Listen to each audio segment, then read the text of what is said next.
Bismillah. Assalamualaikum warahmatullahi wabarakatuh. Perkenalkan, nama saya Khalid Masyari SAG MSI.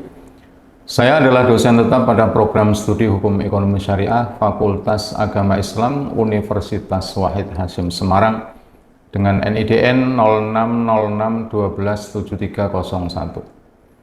Tujuan pembuatan video ini adalah untuk memenuhi tugas pernyataan diri dosen dalam unjuk kerja Tridharma Perguruan Tinggi. Sebagai seorang dosen, saya telah melakukan Tridharma Perguruan Tinggi yang terdiri dari pengajaran, penelitian, dan pengabdian kepada masyarakat. Pada bidang pengajaran di program studi Hukum Ekonomi Syariah, kami menerapkan kurikulum berbasis kompetensi di mana kami mengupayakan supaya para mahasiswa mampu mempunyai kompetensi sebagaimana sarjana hukum ekonomi syariah pada umumnya. Pada bidang pengajaran, saya diamanai untuk mengampu mata kuliah usul fikih kontemporer sesuai dengan bidang keilmuan yang saya geluti. Mata kuliah ini merupakan mata kuliah wajib yang tertera di buku kurikulum yang diambil pada saat mahasiswa menempuh pendidikan semester 2 dengan memiliki bobot 2 SKS. Adapun tujuan dari pembelajaran mata kuliah usul fikih kontemporer adalah yang pertama, memahami konsep fikih dalam konteks kekinian. Pada item ini, mahasiswa diharapkan mampu memahami dasar-dasar fikih dan mengaitkannya dengan isu-isu yang muncul dalam kehidupan modern. Yang kedua, menganalisis persoalan-persoalan baru atau masail mu'asyirah. Mata kuliah ini bertujuan melatih mahasiswa untuk menganalisis persoalan-persoalan kontemporer seperti masalah politik, ekonomi, sosial, teknologi, dan lain-lain dengan pendekatan fikih yang relevan. Yang ketiga, mengembangkan ijtihad kontekstual. Mata kuliah ini memberikan kemampuan kepada mahasiswa untuk melakukan ijtihad atau berpikir kritis terhadap masalah-masalah baru yang belum ada jawabannya secara eksplisit dalam kitab-kitab klasik. Yang keempat, mengetahui metode ulama dalam menghadapi perubahan zaman. Diharapkan mahasiswa dapat memahami metode istimbat hukum atau penggalian hukum yang dipakai para ulama kontemporer dalam menjawab tantangan zaman. Yang kelima, membekali mahasiswa dengan wawasan fikih yang solutif dan moderat. Tujuan akhirnya agar mahasiswa bisa memberikan solusi hukum Islam yang bersifat wasatiyah atau moderat dan sesuai dengan maqasidus syariah. Adapun capaian pembelajaran prodi yang dibebankan pada mata kuliah usul fikih kontemporer, yang pertama, bertakwa kepada Tuhan Yang Maha Esa dan mampu menunjukkan sikap religius. Yang kedua, menguasai pengetahuan dasar keislaman sebagai agama rahmatan lil alamin. Yang ketiga, mengetahui pengetahuan dan langkah-langkah integrasi keilmuan, sains dan agama sebagai paradigma keilmuan. Yang keempat, mampu menjelaskan dengan baik metode-metode ijtihad dan kaidah pengembangan hukum Islam, khususnya usul fikih. Yang kelima, mampu menerapkan pemikiran logis, kritis, sistematis, dan inovatif dalam konteks pengembangan atau implementasi ilmu pengetahuan dan teknologi yang memperhatikan dan menerapkan nilai humaniora yang sesuai dengan bidang keahliannya.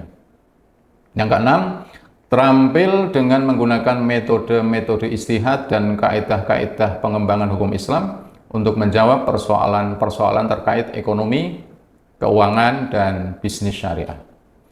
Adapun capaian pembelajaran mata kuliah atau CPMK yang diharapkan ialah yang pertama, mahasiswa mampu memahami dan menjelaskan pengertian usul fikih, perbedaan antara ilmu fikih dan ilmu usul fikih, objek usul fikih, urgensi mempelajari usul fikih, dan mahasiswa juga mampu memahami dan menjelaskan sejarah perkembangan usul fikih dan periodisasinya.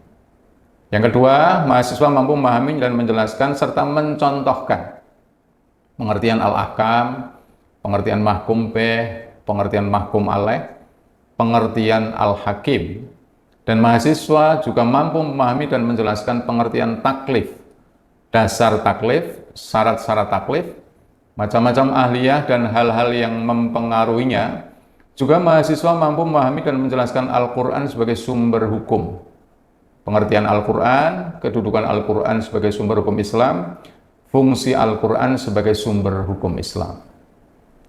Yang ketiga, mahasiswa mampu memahami dan menjelaskan hadis sebagai sumber hukum. Pengertian hadis, kedudukan hadis sebagai sumber hukum Islam, fungsi hadis sebagai sumber hukum Islam, juga mahasiswa mampu memahami dan menjelaskan ijma sebagai sumber hukum. Pengertiannya, kedudukannya, serta fungsinya sebagai sumber hukum Islam.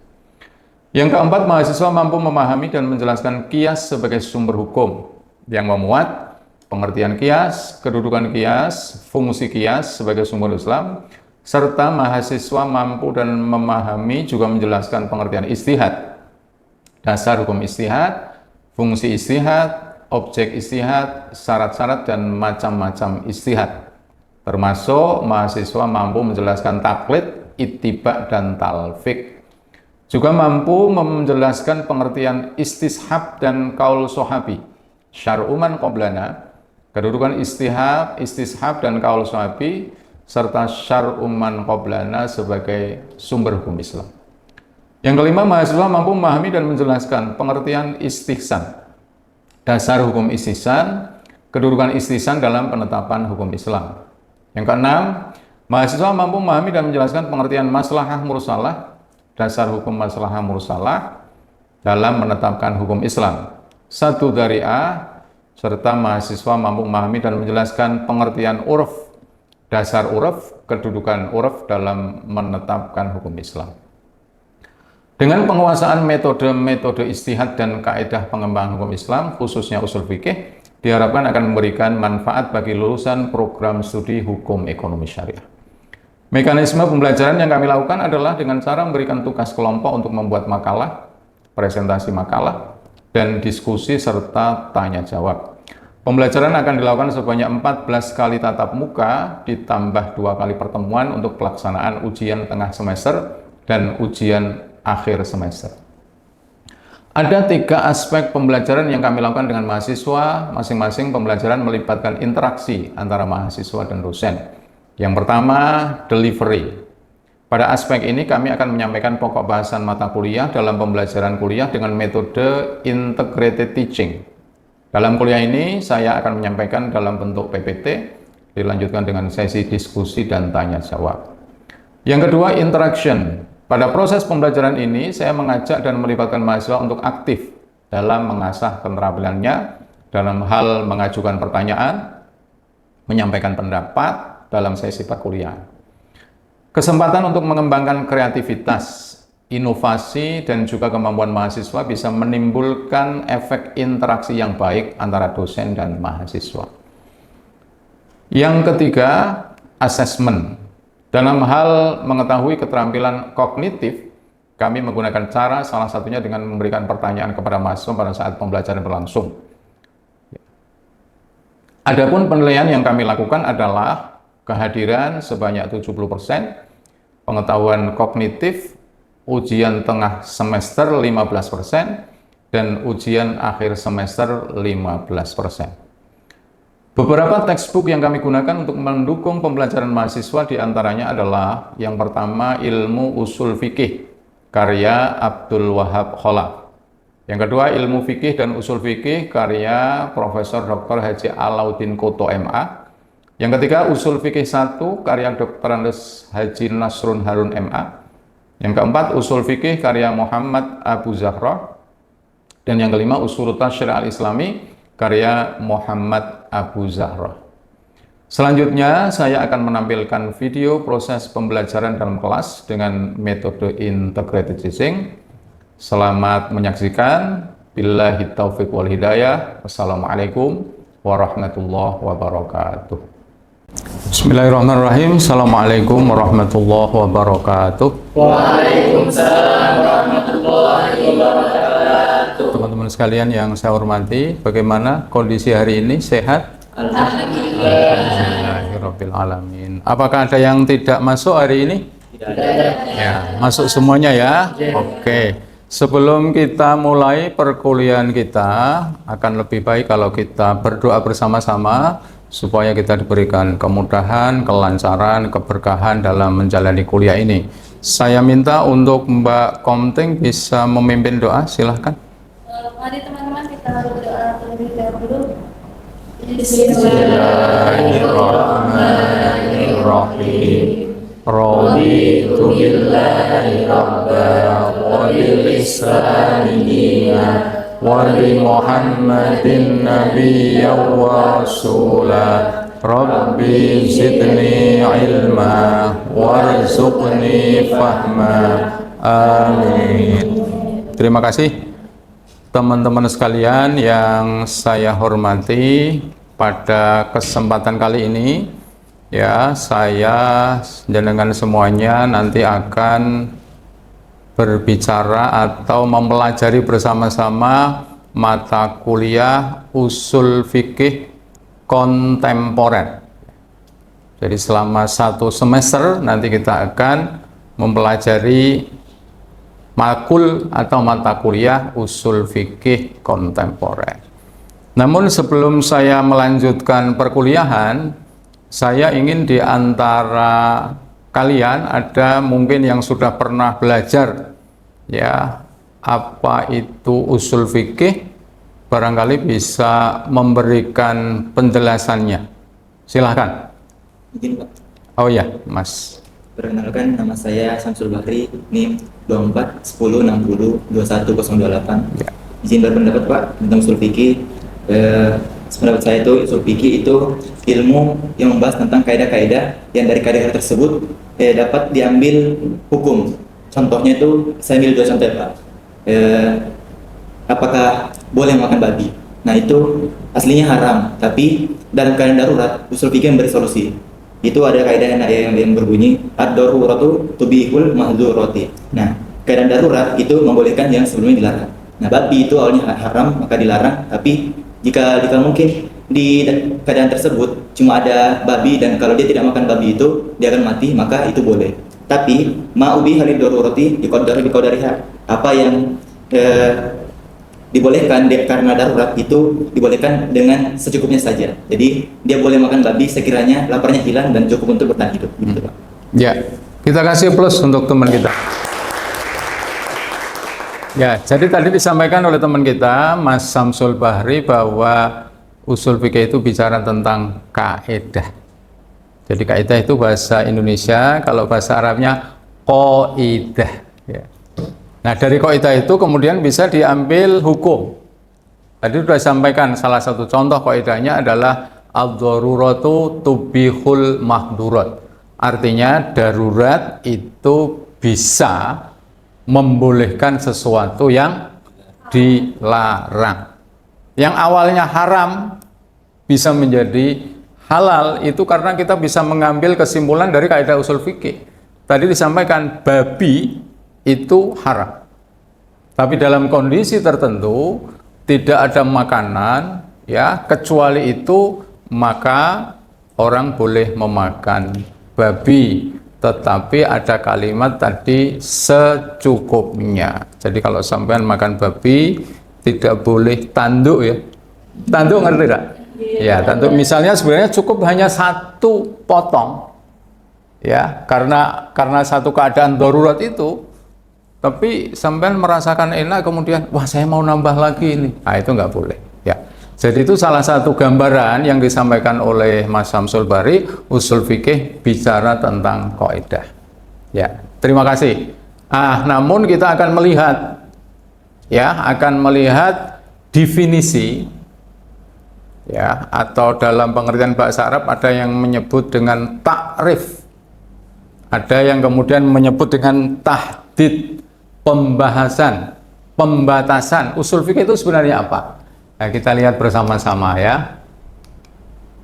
Nah, ini bisa dilihat nanti di usul fikihnya Abu Zahroh ada, usul fikihnya Abdul Wahab Khalaf ada. Jadi yang dimaksud dengan usul fikih adalah al-ilmu bil qawaidi wal bukhusi allati yutawassalu biha ila istifadatil ahkami asyariyati al-amaliyati min adillatiha at-tafsiliyati. Jadi yang dimaksud dengan ilmu usul fikih adalah ilmu yang bicara tentang kaidah Kalau kaidah itu satu singular, kalau qawaid itu banyak artinya plural. Jadi kaidahnya usul fikih nanti banyak sekali. Nah, tujuannya apa? Dengan kaidah-kaidah itu bisa sampai kepada satu kesimpulan hukum syariah yang amaliyah. Jadi hukum syara itu yang amaliyah. Maksudnya amaliyah itu terlihat. Tadi misalnya makan babi, terlihat itu. Terus apalagi misalnya mengeluarkan zakat, terlihat. Melakukan sholat, terlihat. Jadi yang dimaksud amaliyah itu bisa dikatakan dengan kalimat praktis. Ya, jadi al-amaliyah itu praktis. Dari mana diambil itu? Dari dalil-dalilnya yang terperinci. Nah, dalil nanti kita akan bahas apa sebenarnya dalil itu. Itu pengertiannya tentang apa tadi? Ilmu usul fikih. Sampai di sini ada yang bertanya? Yang bertanya, silakan. Ya, monggo. Perkenalkan Nama, nggih. Muhammad Ari Sanjaya, NIM 2410 terkait usul fikih Bapak, untuk di zaman sekarang itu apa sih contoh relevansi dari usul fikih dengan kasus-kasus atau fenomena fikih di zaman sekarang? Mungkin cukup sekian Bapak. Iya.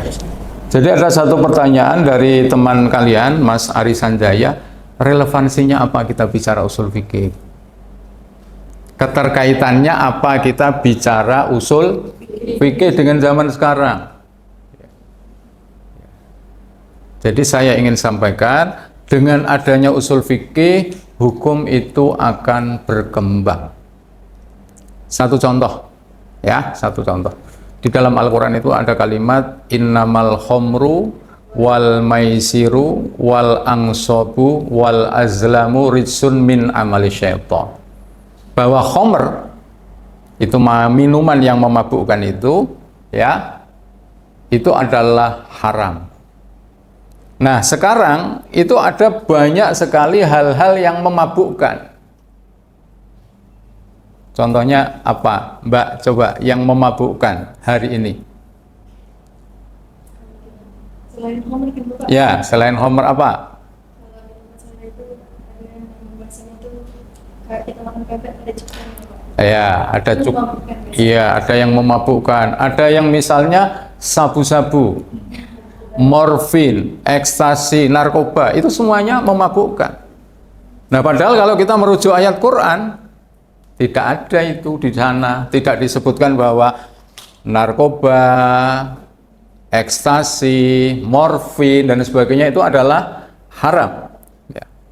Nah, di dalam usul fikih, Mas Ari, itu ada materi yang namanya nanti qiyas. Qiyas itu artinya menyamakan satu hukum kepada peristiwa yang sudah ada hukumnya karena ada kesamaan ilat, ada kesamaan alasan. Jadi misalnya khamr itu memabukkan, ekstasi juga memabukkan, berarti ada kesamaannya. Kalau ada kesamaannya, itu berarti haram. Sehingga kalau kita katakan relevansinya mempelajari usul fikih apa? Hukum selalu berkembang. Kalau tidak ada usul fikih, hukumnya mati. Tidak bisa berkembang. Tidak bisa memenuhi tuntutan. Jadi misalnya ada satu peristiwa, kalau hanya sekedar Quran dan hadis, padahal Qurannya sudah selesai, hadisnya sudah selesai, ya berarti nggak ada hukumnya. Nah, dengan adanya kita belajar usul fikih, ada metode qiyas, ada metode istihsan, ada metode maslahah mursalah dan sebagainya, itu menjembatani kita untuk memberikan jawaban atas satu peristiwa-peristiwa yang baru. Ya. Jadi belajar usul fikih untuk memenuhi ruang kosong itu. Kita memberikan keputusan hukum yang keputusan hukumnya itu tidak ada di dalam Al-Quran atau di dalam As-Sunnah. Begitu Mas Ari? Ya. Kita kasih aplaus untuk Mas Ari. Pertanyaannya luar biasa. Ya. Kita lanjutkan ya. Jadi kalau tadi disampaikan bahwa usul fikih itu bicara tentang kaidah, maka kita akan bicara tentang maudhu. Maudhu itu dalam bahasa yang paling sederhana adalah objek kajian. Apa sih yang akan kita bahas? Objek kajiannya usul fikih itu apa? Di situ disampaikan huwa ad-dalilu syar'i al-kulliyi min haitsu ma yasbutu bihi minal ahkami al-kulliyati. Jadi yang dimaksud dengan objek kajian usul fikih adalah dalil syara'. Ada yang mau ditanyakan? Dalil syara'? Ya. Menggunakan mesin realisasi Pembangunan rekening 2410619103. Izin bertanya, tadi kan dijelaskan tadi pengertian ilmu usul fikih, ilmu yang bicara tentang kaidah. Di sini izin bertanya tentang dari penjelasan kaidah atau objek-objek usul fikih. Ya, jadi yang ditanyakan tentang objeknya ya. Dalil itu apa ya? Ya. Jadi teman-teman sekalian, dalil itu yang dimaksud adalah yang pertama ayat Al-Qur'an. Ya. Jadi yang dimaksud dalil itu adalah ayat-ayat Quran. Misalnya kita sampaikan di situ, ya ayyuhalladzina amanu kutiba alaikumusiyam. Itu berarti dalil. Kita bisa mengambil dari ayat itu bahwa puasa itu satu kewajiban. Ya. Misalnya ada kalimat wala tangkihul musyrikati hatta yu'min. Jangan sekali-kali kalian menikahi wanita-wanita musyrik sampai dia masuk Islam. Berarti kalimat wala tungkihul musyrikati itu dalil. Atau misalnya itu adalah pernyataan Rasulullah tentang satu hadis. Misalnya ada kalimat kunna nu'maru biqadha'i shaum wala nu'maru biqadha'i shalah. Kami itu yang mengatakan Siti Aisyah, karena itu riwayatnya Siti Aisyah, kami itu diperintah untuk mengqadha puasa, tetapi kami tidak diperintah untuk mengqadha sholat. Itu pernyataan Siti Aisyah, ketentuan bagi orang yang haid. Jadi kalau para perempuan haid, menstruasi, ya, sholatnya tidak diminta untuk mengganti, tapi yang diminta untuk mengganti adalah puasanya. Karena kalau wanita disuruh ganti sholatnya misalnya 7 hari kali 5 sudah luar biasa. Ya. Jadi yang dimaksud dalil adalah itu ya Mbak ya, ada ayat-ayat Al-Quran atau pernyataan-pernyataan Rasulullah yang kita kenal sebagai al-hadis, itu adalah dalil. Nah, nanti yang menjadi objek kajian adalah dalil itu. Dalil itu yang menjadi objek kajian. Nah, sekarang yang berikutnya, setelah kita bicara tentang objek, maka kita bicara tentang tujuan. Goal. Orang mesti punya tujuan ya. Mas Ari kesini tujuannya apa Mas Ari? Kuliah, mencari ilmu, tidak mencari pacar ya.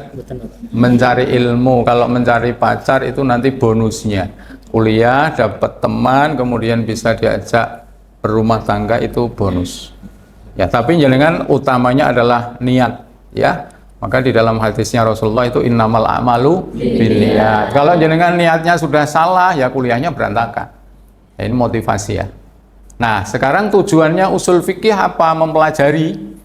Itu sudah disampaikan, hiya tatbiqu qawaidihi wa nadhariyatihi alal adillati at-tafsiliyati litawassuli ilal ahkami asyariyati alaiha. Jadi yang dimaksud dengan tujuan mempelajari usul fikih adalah menerapkan kaedah-kaedah. Di mana diterapkan? Pada dalil-dalil yang terperinci tadi. Contoh misalnya, aqimus sholata wa atuz zakata. Lakukan sholat, tunaikan zakat. Dari hadis itu kita akan, dari ayat Quran itu kita akan menyimpulkan, kenapa ya kalimatnya aqimu, kenapa kalimatnya wa'atu, dan kalimat bentuk itu apa? Apakah amar, apakah nahi? Maka di dalam usul fikih ada kaedah.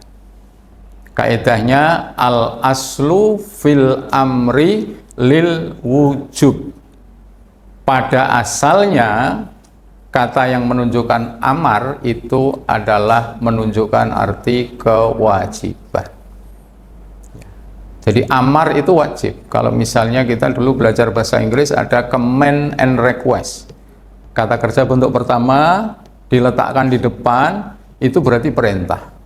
Misalnya open the door, bukalah pintu itu. Maka membuka pintu itu adalah wajib. Tapi kalau open your heart, bukalah hatimu. Karena ada orang yang masuk ya Mas dari, boleh enggak itu? Ya, dan seterusnya. Open your eyes atau close your eyes ya. Nah, sekarang kita terapkan itu. Al aslu fil amri lil wujub. Asalnya amar itu adalah wajib. Nah, padahal kata-kata aqimu itu adalah fi'il amar. Maka kemudian disimpulkan bahwa perintah sholat, perintah melaksanakan sholat, perintah menunaikan zakat adalah satu kewajiban. Kita tahunya dari mana? Dari kaidah itu. Jadi kalau tidak ada kaidah usul fikih al aslu fil amri lil wujub, kita nggak ngerti apakah sholat itu wajib atau tidak. Yang kedua ada kaidah lagi yang berbunyi al aslu fin nahyi lit tahrim. Asalnya nahi itu adalah haram. Ya. Nah, nahi itu biasanya diawali dengan kata-kata la. Misalnya tadi saya sampaikan di depan, wala tankihul musyrikati hatta yu'min. Dan jangan sekali-kali kamu menikahi wanita musyrik sampai dia masuk Islam. Berarti kalau kita pahami, menikahi wanita musyrik adalah larangan. Ya. Kalau larangan berarti hukumnya haram. Ya, hukumnya haram. Maka nanti kalau pilih suami atau pilih istri yang sama-sama agamanya. Ya.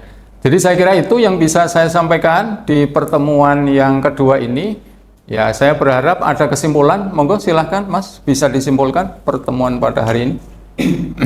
Baiklah, bismillahirrahmanirrahim. Nama saya Syahrul Gunawan, NIM 2410621036. Izin menyimpulkan Bapak. Jadi di sini saya menyimpulkan tentang usul fikih, yaitu ada ilmunya, objeknya, tujuannya, dan saya mengasih satu lagi contohnya. Jadi ilmunya usul fikih itu membahas tentang teori, metode atau kaedah penggalian hukum. Objeknya bisa dalil, kaedah istinbat atau mujtahid. Dan tujuan usul fikih itu menyusun metode-metode untuk pengambilan hukum. Dan contohnya usul fikih itu ada Al-Quran, hadis, qiyas, ijtihad. Itu Bapak, ada ilmunya, objeknya, tujuannya, dan contohnya. Oke, cukup, kita kasih plus untuk. Baik, terima kasih semuanya, dan kita akhiri. Sebelum kita akhiri, monggo dipersilakan dipimpin doanya. Kita sebelum kita mengakhiri pelajaran pada hari ini, marilah kita berdoa bersama-sama. Bismillahirrahmanirrahim. Subhanakallahumma wa bihamdika asyhadu an la ilaha illa anta astaghfiruka wa atubu ilaik. Alhamdulillahi rabbil alamin. Terima kasih teman-teman sekalian. Semoga-moga kita di pertemuan yang akan datang kita masih diberikan kesehatan, kesempatan oleh Allah Subhanahu wa taala. Saya akhiri. Assalamualaikum warahmatullahi wabarakatuh. Waalaikumsalam warahmatullahi wabarakatuh.